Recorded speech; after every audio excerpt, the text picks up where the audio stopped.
Happening now on Bnc Now, searching for a solution. We'll discuss some of the latest news and headlines regarding coronavirus.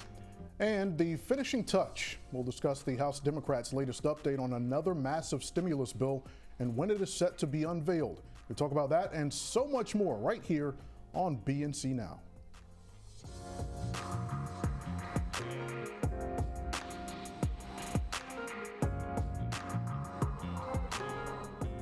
Hello everyone and welcome to BNC World Headquarters. You're watching BNC Now. I'm Laverne McGee.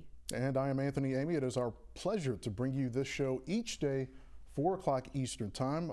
First one, excited? Absolutely excited because this is the show where you're going to get the latest news and entertainment, sports, everything you need to know what's going on right now. We've got you covered. Yeah, fashion tips from Laverne as well.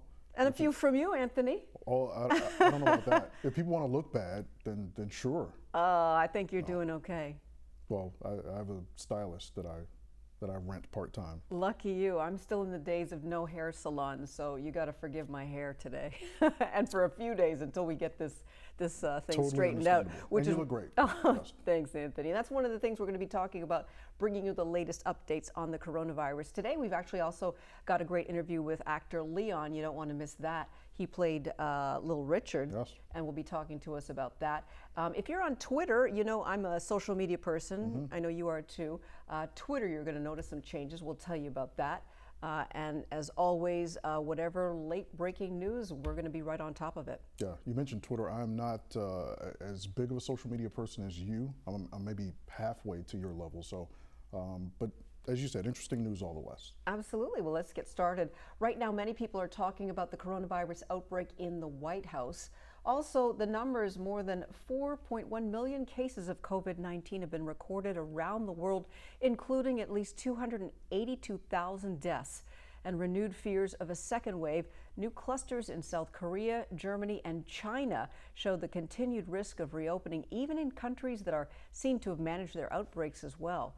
And White House infections, 3 top U.S. health officials are entering either full or partial quarantine after 2 White House staffers tested positive, but neither the president nor the vice president are self-isolating, despite the fact that these several key members have tested positive.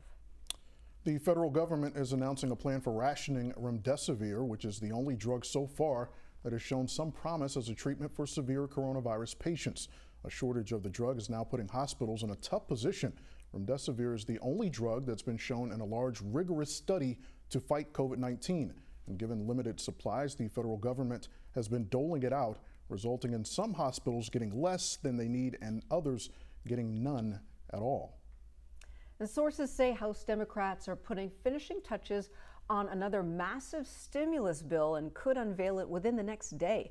According to a senior aide, it's more likely that lawmakers will introduce the bill tomorrow.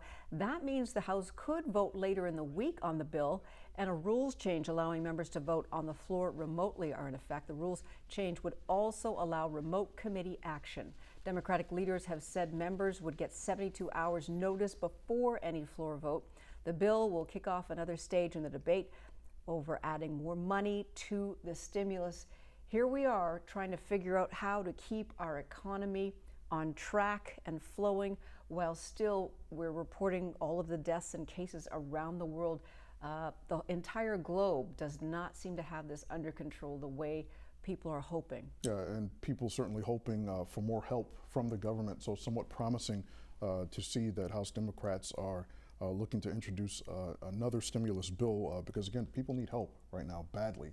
As the economy suffers, people are wondering and wanting to pay their bills, to pay their rent, pay their mortgages, and put food on the table, and certainly are seeking help from the government. So let's hope that that is on the way to becoming something that comes to fruition. Absolutely. A lot of states, including Florida, are starting reopening phases. We saw some last week.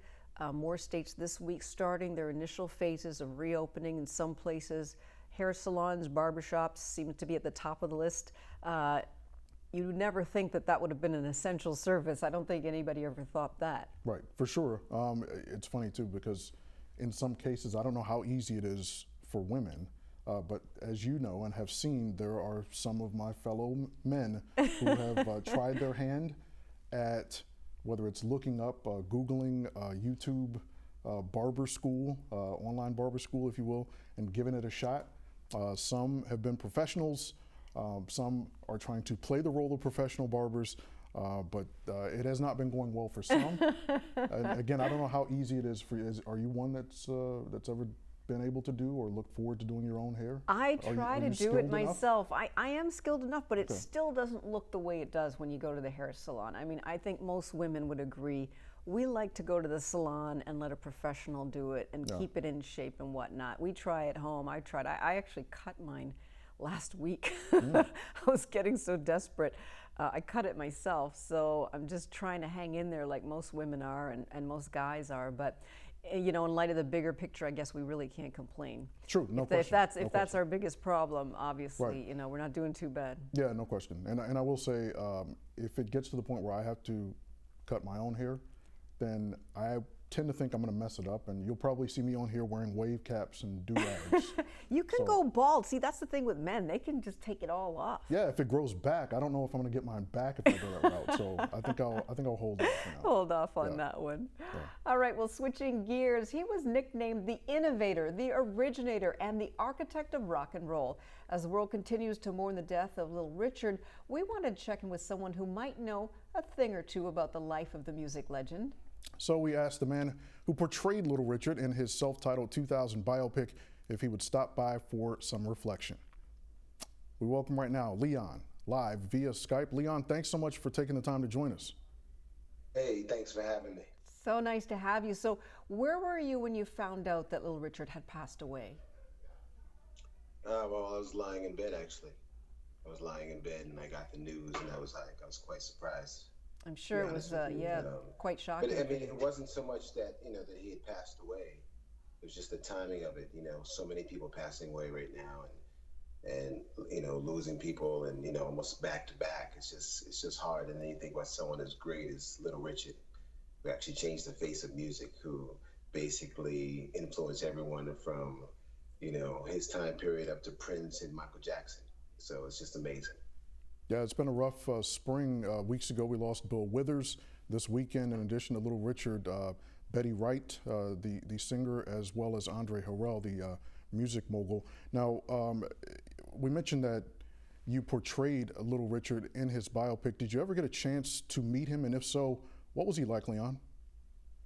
Yeah, of course I got to meet him. Got to meet him before, during, and after. This was an authorized biopic that I did of Little Richard. So I talked to Little Richard. He was a very emotional man. He was very concerned about how people thought of him and his legacy. But he had a lot of faith in me because he was good friends with David Ruffin, who I had portrayed in the Temptations movie, and he was happy with that portrayal and thought that I would do him justice. That's amazing. So what's your favorite memory of Little Richard? My favorite memory of Little Richard, Little Richard, the actual man, or the Little Richard, the performer? Why don't you pick? What's your favorite memory? I would say that my greatest memory of Little Richard would be going through his tapes and dissecting him and his performances and realizing that this man was so ahead of his time, and then what he had to go through in order to just express that. People were actually scared of him at the time because he was so different. But yet his music endured, and yet he was, look, the Beatles they started off as a Little Richard cover band. That's how big he was. Hey, Leon, I'm just curious about the preparation that goes into the roles that you play. You mentioned that you played David Ruffin as well as Little Richard, Jackie Wilson as well. How much preparation time did it take for you to get it to the point where you thought you could portray him the way that he deserved?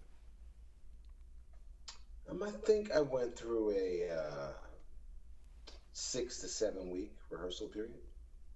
Dance rehearsals, song rehearsals, as well as, actual dialogue and scene work.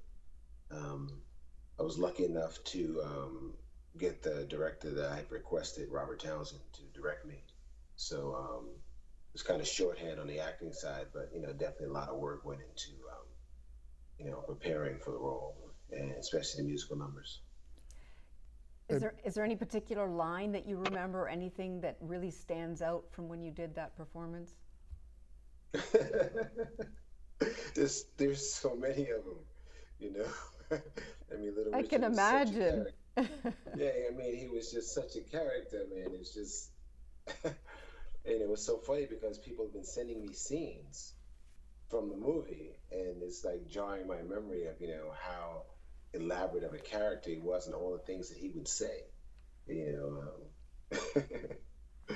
I guess a line that would really resonate today, even more so then, is when the guys in his band told him that they didn't want to wear makeup and stuff like him, and he he told them that you can call me a sissy all you want, but just make sure you call me a rich sissy.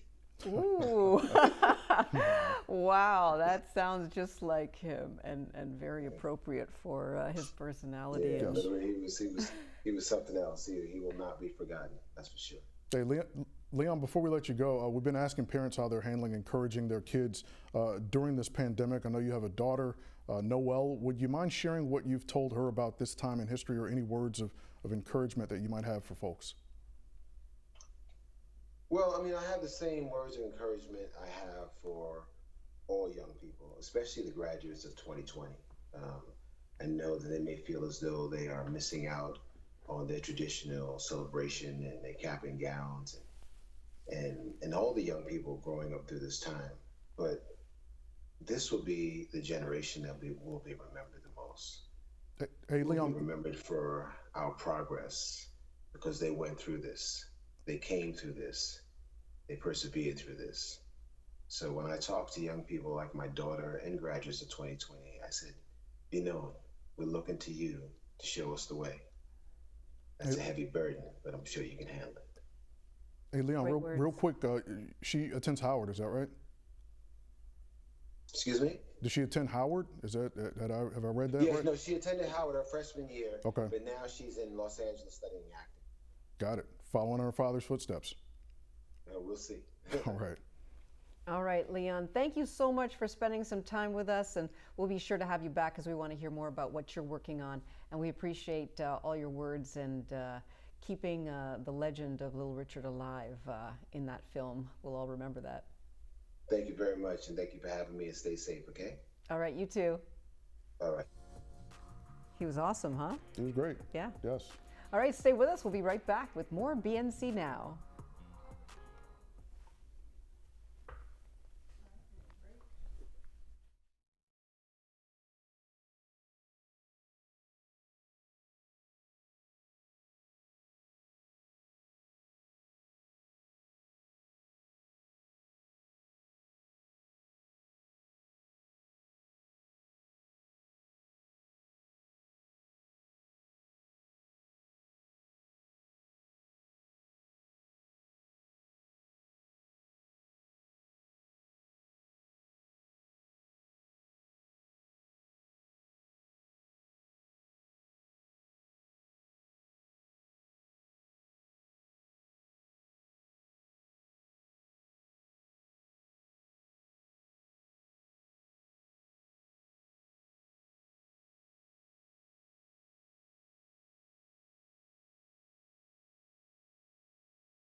Well, money meant to help poor Mississippians was used instead to buy expensive cars and pay former NFL and Hall of Fame quarterback Brett Favre for a speech he never gave.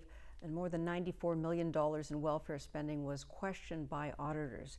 It's now been revealed that the Mississippi Department of Human Services is being held responsible for misspending thousands of welfare dollars that has now become Mississippi's largest embezzlement scandal on record.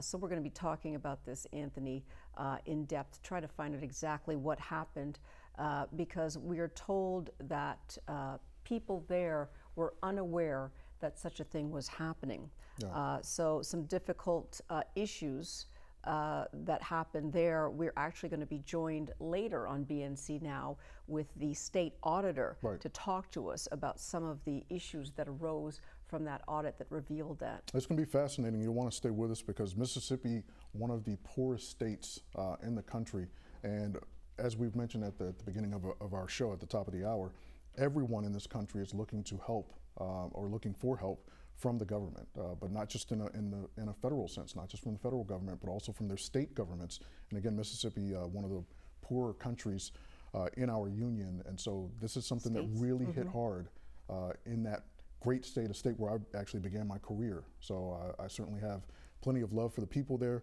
and it's certainly a fascinating interview that you're not going to want to miss later on BNC Now. Absolutely, but first we're going to talk about Twitter. They announced today that they would begin adding labels to some tweets that include misinformation, beginning with tweets about the coronavirus pandemic, but eventually on all other topics.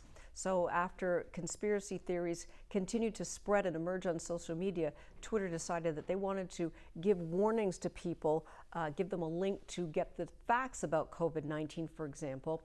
You might find something like that will pop up. Or it will say that some of the content in a tweet conflicts with guidance from public health experts. That's according to screenshots of the labels provided by the company. Now, Twitter won't necessarily be taking down more tweets than it has been, but in some cases, users might need an extra click to see a tweet. According to the company, they also say users might be presented with context from medical experts or the World Health Organization. Elsewhere, Samsung is bolstering its digital payments platform to offer users a debit card. The South Korean tech giant announced it is teaming up with the fintech company SoFi to launch a Samsung Pay debit card later this year. The move comes almost a year after Apple launched its Apple credit card in partnership with Goldman Sachs. Samsung Pay, the company's digital payment platform, has been around for 5 years, but now it will be backed by a cash management account. Samsung did not offer many details about the move, but the company has said in a blog post that more will be announced in the coming weeks. Colombia-based airline Avianca filed for bankruptcy yesterday, citing the impact of the coronavirus pandemic. 88% of the countries where Avianca operates are under total or partial travel restrictions. The coronavirus pandemic has had a devastating effect on the airline industry, as airports sit nearly empty and planes grounded due to lack of demand. Many airlines, of course, are facing layoffs and federal help. I don't think anybody is too surprised that an airline has filed for bankruptcy. We just didn't know which one because we're hearing the same thing from airlines around the world. British Airways having problems, Air Canada, American Airlines, all of these huge airlines that we've been hearing about simply not able to sustain because nobody's flying. And on top of that, many countries, the borders are closed. So even if you wanted to fly, countries are limiting foreigners who are coming into their countries if you're trying to travel. Correct. And you know, I've shared this story with you. Actually on I believe it was a Wednesday, March 11th, the night when the first NBA player tested positive for COVID, I was actually on a plane coming from New York and flying back into Florida. There was a flight attendant who really didn't take it as seriously as I think many people did initially. I think that she, like many, just really wasn't sure what to think in the initial phases of this COVID-19 pandemic. And she was planning a vacation. She said she and her girlfriends, she wanted a birthday trip with her girlfriends to Barbados. And I actually told her, because this was, again, I was reading my phone as we landed, and I go, wait, the NBA, there's a positive test. They're suspending the season. And I made sure that I mentioned to her, because shortly after that, the NCAA basketball tournament was about to begin. I said, look, in the coming days, there's going to be this tournament that generates billions of dollars. It's going to be canceled. I said, this is something that's for real. She was a flight attendant, and so she didn't quite understand it at the time. Unfortunately, I think many airlines and many of their crews have had a harsh understanding of it, certainly since then. Oh yeah, absolutely. And also, I remember people saying that, remember before 9/11, you were able to go right up to the gate, you were able to travel, you could have water in your bag or your purse or whatever, and then all of that changed. People are saying now, same thing after this pandemic, getting to the airport 2 or 3 hours is now going to seem like a luxury, because you're going to have to get there like 6 or 7 hours because you can't all line up close to each other, and you can't, they're going to have to take people's temperature. They're going to be much more careful, at the airports, especially when you're going through security and everybody's like crammed in trying to get through. Those days are over. So, I mean, a lot of changes are going to be happening. The airlines have to pay for some of those costs, and already they're having trouble keeping up because the demand just isn't there. It could be a good thing, Laverne, because sometimes that person that's right up on you, right in that security line, is way too close. Yeah, oh yes. To the point you can feel their breath on the back of your neck. Oh yes, absolutely. So yeah, this could be a good thing. And do you happen to have shot glasses? Do you own any? Because there are some people that collect shot glasses. I don't collect them, but I do have some. Mm-hmm. That might be about the size of liquid you can take on the plane now. At this point, the way we're going. Who knows? Yeah. Who knows? I mean, it will be for the better, but a lot of adjustments are going to have to be made because this is just unbelievable, and it's sad to hear about these airlines, but the airline industry was already struggling before this pandemic. Right. There were already reports, airfares were up, airlines were having issues, cost of fuel, which now the cost of fuel is down, ironically. Right. But so many things were happening with the airline industry. So really can't say it's a shock, but we hate to see this, especially, travel is one of the things we all look forward to. So the last thing we want is less options in traveling. Especially we will be looking forward to it after all of this is over, hopefully very soon. Yes, let's hope. Yeah. Fingers crossed. Well, Tesla filed suit over the weekend against Alameda County, California, after local officials there refused to let the company reopen its Fremont factory. In a series of tweets earlier Saturday, Tesla CEO Elon Musk also threatened to move the company's headquarters to Texas or Nevada, where shelter-in-place rules are less restrictive. The lawsuit follows months of Musk tweeting debunked and controversial coronavirus claims and railing against stay-at-home orders, often contrary to health officials' guidance.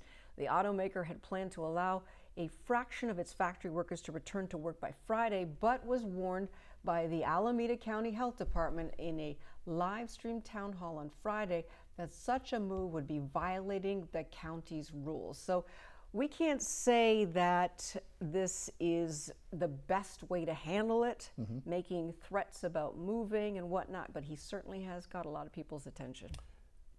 I can only imagine the frustration with so many business owners about not being able to have this economy restarted. But yeah, threats, I don't know if that's necessarily the way to go or if it'll be effective in the long term. Yeah, we shall see. Well, still to come, Ready for Business will rehash some of the top headlines from around the world, including one Disney theme park that is reopening its doors. Bnc Now continues. Stay with us.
Welcome back to BNC World Headquarters. You're watching BNC Now. Well, today New Zealand announced it is relaxing lockdown restrictions from level 3 to level 2. Starting on Thursday, malls and restaurants will open and people will be allowed to move within New Zealand. Children can also return to schools next week and bars will begin opening starting May 21st. Prime Minister Jacinda Ardern said social distancing rules will still be advised and New Zealand's borders will remain closed to foreigners. New Zealand has been praised for its handling of the COVID-19 pandemic with only 1,497 cases and 21 deaths. The country has a population of just over 4.5 million people. So, today, I am announcing that Cabinet agrees we are ready to move into level 2, to open up the economy, but to do it as safely as possible. So let me set out how we will do that. On Thursday this week, retail, malls, cafes, restaurants, cinemas, and other public spaces, including playgrounds and gyms, can reopen. And also, this movie is going to continue shooting in New Zealand. If you know where the Na'vi live and all about the lush alien world of Pandora, you are clearly a fan of the Avatar movie series. The original film came out back in 2009 and changed the game as far as science fiction movies are concerned. The animation was phenomenal and it captured a following as moviegoers were introduced to the mid-22nd century. And at the time, groundbreaking special effects were just all over the screens. And production on Avatar sequels had to pause due to the coronavirus pandemic. They'd already started there in New Zealand, but the billion-dollar sequels are one of the first Hollywood films to resume production. The first Avatar sequel is slated for a December 2021 release, and you can check out their Twitter accounts for fun facts about the filming. Their handle is @officialavatar. So New Zealand has its act together, and luckily the show goes on down there. I can't wait to see that new Avatar film. Yeah, I can't wait to try to remember the old one. You know me in science fiction. I don't do that well with it. You're going to love the new ones. I saw some behind-the-scenes stuff, and if the animation and all the special effects even stronger than the first one. Let me know how it goes. Well, stay with us. We'll be right back with more BNC Now.